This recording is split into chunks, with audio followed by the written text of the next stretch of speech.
on the sidelines for a long time. Now I'm finally getting in the game. It's about time. 'Cause this is my time. This is my time. The only thing I consider impossible is losing. I've been waiting on the sidelines for a long time. Now I'm finally getting in the game. It's about time. 'Cause this is my time. This is my time. The only thing I consider.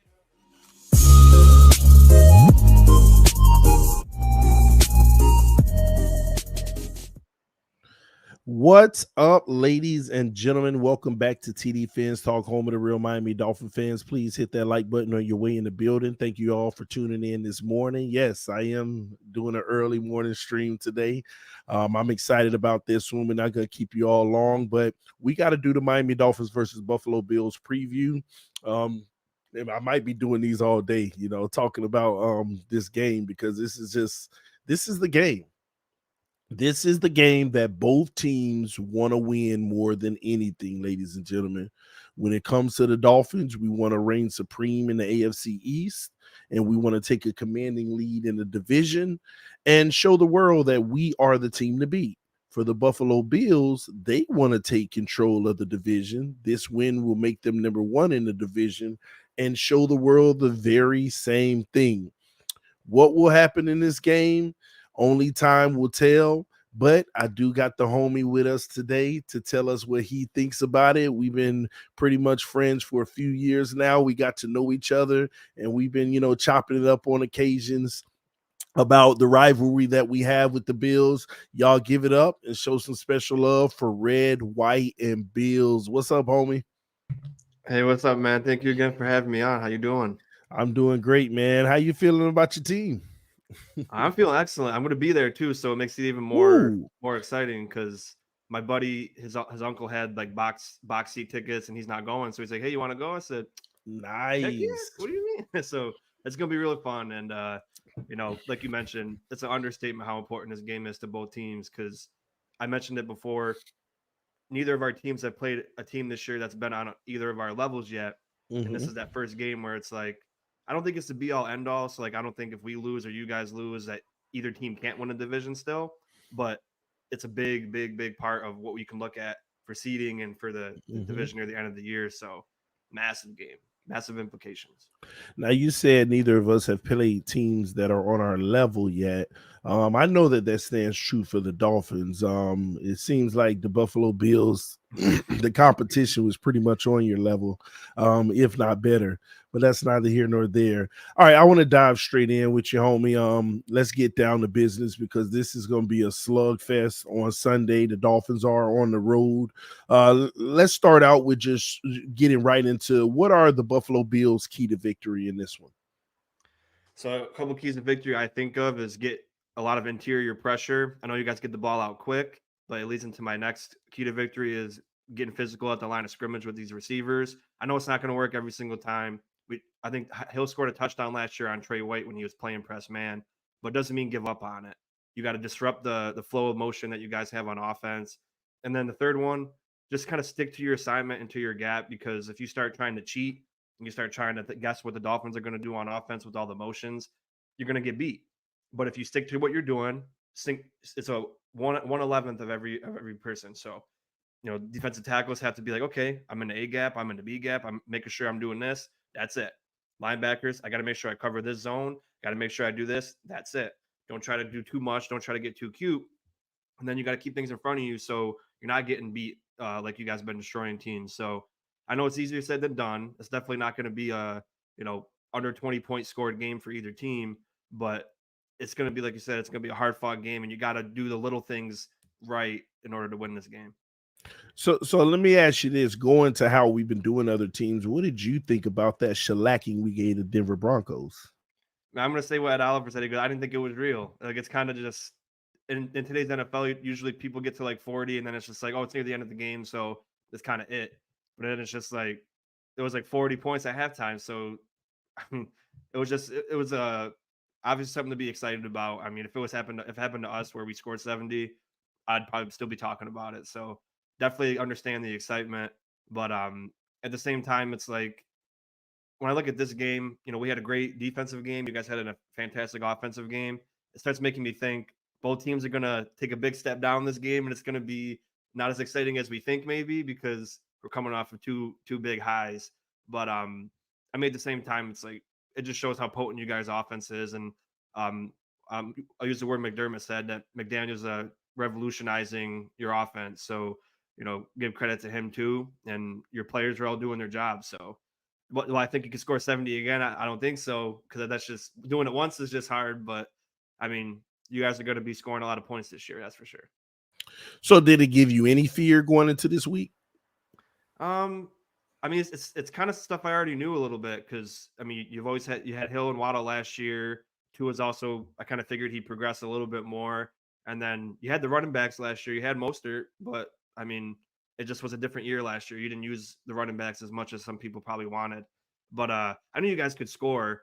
But as far as scoring 70, I don't think it's going to be indicative of how this game is played because every week's different. Like we we absolutely embarrassed ourselves against the Jets, and then people think like, oh, you're not that good because you lost to the Jets. They're just that team that we struggle against. You know what I mean? Every team's got that one where you're just like, man, we either win an ugly game or we lose. So I don't judge it too much off losing to the Jets, but it's definitely something we got to think about. And I'm sure the coaches have been diving into that film since they got on the they're getting ready to leave Washington. So definitely something to think about. But I think our defense is more, well coached and mature, and a lot of these guys been in the same system for 7 years now. So I don't think they're going to get kind of how Denver was. But Nice. Well, I want to ask you a question, and it's going to challenge you because sure. I'm sure you're not used to this question being asked. If you were the Miami Dolphins coach, how would you beat the Buffalo Bills in this game? Interesting. So I'm even though I'm a Bills fan, I'm not the highest on Gabriel Davis. He's a streaky type of receiver. Like he'll have a pretty good game, then he'll have like one catch, like he did last game. He led the team in receiving in week 2, then had one catch in week 3. So kind of take out what the Jets did the last couple of times we played them, besides last time because Diggs ate. But put your number one corner on Gabe Davis and bracket Stephon Diggs, and then have someone else has to step up. But at the same time, this year, we're able to run the ball a little bit better than we were last year because of our improved offensive line. So, as far as in the passing game goes, that's what I would do. I would try to mix it up a little bit, maybe some disguise coverages. And, as far as running the ball, you guys got a great run defensive line too. So, it's just going to be hat in a hat football. But that's what I would try to do. Put your second corner on Diggs with safety help, and then put your number one, who I think was it still X, right? I don't know if you guys got Kohu over X or not, but whoever the number one corner is, put him on Gabe Davis. Awesome. Okay, I see what I see. I see the game plan there. Um, what will Miami need to do offensively to beat the Buffalo Bills? Man, like beat it with speed. I mean, like I said, it's you can't coach against speed really. It's just all about being gap integrity and being in your zones correctly. So kind of just the same what you've been doing. Get the run game going. You can't pick a side. You can't pick, oh, we're going to sell out for the run. Then you get beat in the pass. So mixing it up. I mean, stick with the hot hand. If you're running the ball well, keep running the ball. Yeah, I mean, I know everybody wants to see Tua throw 350 yards and 4 touchdowns every week. I want the same for Allen. But if you're running 4 to 5 yards a carry, keep running the ball till it gets stopped, and then keep the short intermediate game going. Those crossers. Yeah, we got fantastic coverage linebackers, but Trey White's not the same Trey White as he has been in the past. He's still good. Don't get me wrong, but he's given up catches that he would have gotten before his ACL injury. But he's still in there in the coverage, so plays can be made. But just stick to your bread and butter. Stick to the scheme that you guys have been running. I'm interested in your thoughts on 2 players on Buffalo. One is up and coming, been in the league few years now. The other is a rookie. Tell me what you're seeing so far from one, Dalton Kincaid. Number 2, I just ran a blank. Your defensive end, Gregory Rousseau. Yes. Tell me what you're seeing in those 2 guys. So with Kincaid, I'll start with Kincaid first because he's a rookie. He had a lot of high expectation coming in. A lot of we traded up for him, and everyone said he's a Kelsey-like player, Kelsey-esque player as far as he's like a receiver type. So unfairly to him, people like me okay, we traded up for him. We gave Jacksonville a 4th round pick, and then we better use him properly, and he's got to do at least this and X and X and X to earn that 1st round pick. And he's got sure hands. We haven't used him as much as I thought we would yet. It's kind of just like 3 to 4 yard passes, catches the ball, and runs for a couple yards and runs the DB over and gets a 1st down. We haven't really utilized him in space yet. I don't know how long it's going to take for us to do that. Do you think he just needs a better quarterback? No, I don't think it's that, man. I don't think it's that. Okay, I mean, he's fine with that. Something to consider. Some could argue, but no, but he's good. I think once we get him utilized in space more, we'll really get to see the full potential of Dalton Kincaid. But he's, like I said, he's sure-handed, which is, just to bring up another guy that you guys know of, Sherfield. He hasn't been utilized too much, but what I liked about bringing a guy like Sherfield and Kincaid and Hardy in is they have low drop percentages. When last year we had a lot of receivers with high drop percentages, so it's more of just the comfort of, you feel like if it's in a pinch and Diggs and Davis is locked up, you could throw to one of these 2nd tier receivers and they can make a play. So as far as Kincaid goes, we haven't seen the full bit of Kincaid yet. I don't know if we'll see it this week. I thought we would last week because they have a weak linebacker core, but we didn't. So I'm excited about his potential. And then as far as Rousseau goes, he's been getting better and better and better every single year. However, one thing I don't like about him is he gets in the backfield a ton, but he wraps up these quarterbacks and he slips right off of them. And I'm like, you're 6'7", 270 pounds, dude. You gotta bring these guys down. So he's getting in the backfield. Like I think he's rated close to 90 in PFF, but he's been getting pressures. He's been good in contain, good in run stopping. He's a big guy and he gets his hands up. So I love a lot of what he does. Just my one gripe with him is he could have had 4 sacks by now, but he missed, like, I think he missed 2 or 3 in week 2, and then he missed 1 or 2 in week 1 against the Jets. So, I mean, he's still young, but a lot of good potential in him, and he's definitely been learning from Von Miller and paying attention. So I love what the improvements he's done as well. Awesome. Before I get to the questions you have for me in this matchup, how do you see this one turning out? As far as the score prediction? Just the score prediction, the way this game is going to go. Describe it to me. Your thoughts. Well, I think the score is going to be something like 27-26 and a last second field goal. But I know part of me wants it to be like the Rams and the Chiefs game a couple years ago, where it was like 54-53 or something crazy like that. Part of me wants that, but at the same time, I feel like I mentioned, we thought last year the Chiefs Bills week 4 or 5 was going to be the game of the week. And then we won like 24-21, and it wasn't that amazing of a game. So I feel like maybe this is the type of game that's got that kind of potential where, we're both super hyped up about this matchup. We're expecting, Tua and Josh are going to go off. The defenses are going to just, go crazy or whatever. And I think it's kind of just going to be, it could be lower than 27-26, but I'm hoping it's kind of back and forth.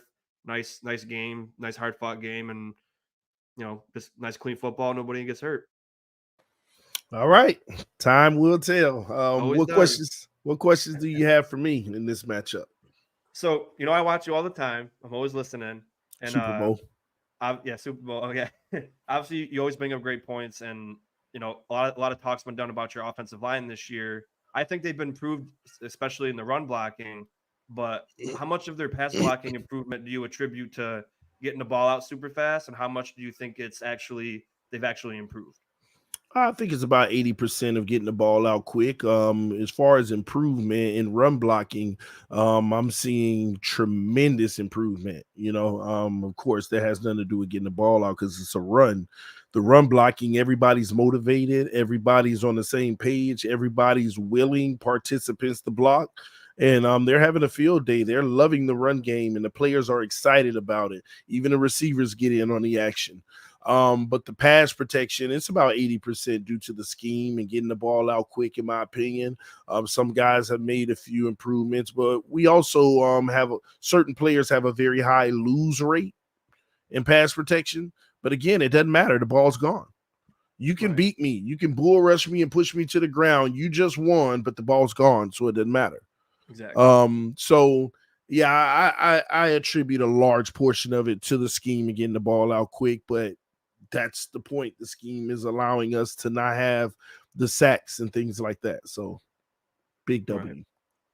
And then do you, as far as your defensive line goes, I know Phillips has been a little bit banged up.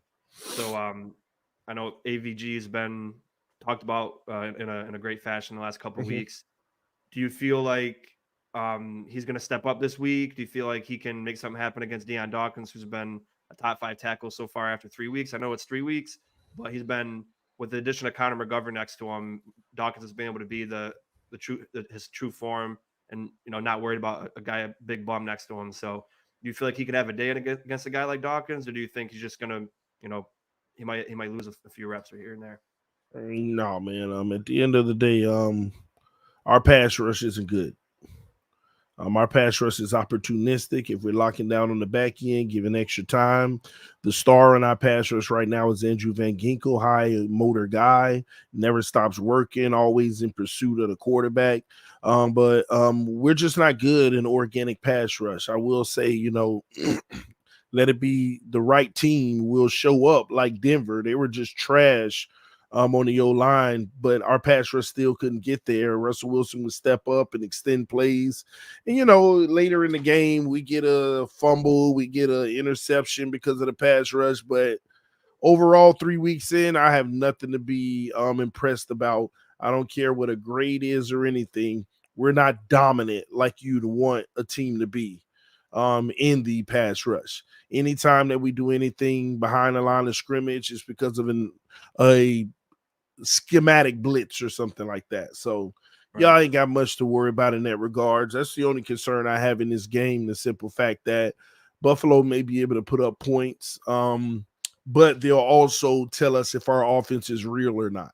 So will we put up more points? All we got to do is put up more points in this game. I think it will maybe a high point shootout at some point. Unless you guys can't stop the run, then it's a long day.